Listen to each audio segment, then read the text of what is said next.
High! আজকে আমি রান্না করব নদীর আড় মাছ আর সঙ্গে করব উচ্ছে আলু ভাজা। এখানে হলদি নদীতে রোজ সকালবেলায় নদী ধারে বাজার বসে, মাছের আড়ত বসে। আমার বর রোজ সকালে গিয়ে নতুন নতুন টাইপের ফ্রেশ ফ্রেশ মাছ আনে আর আমি সেগুলো সুন্দর করে রান্না করি।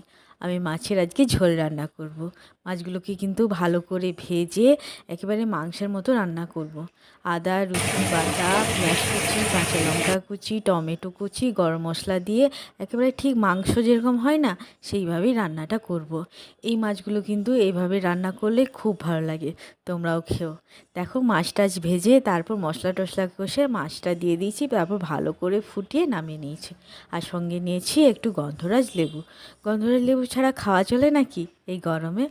দেখো আমার কিন্তু থালি রেডি। আর আমার কিন্তু দুটো মেয়ে আছে ছোট ছোট, একজন 8-এ পড়ে আর একজন 4-এ।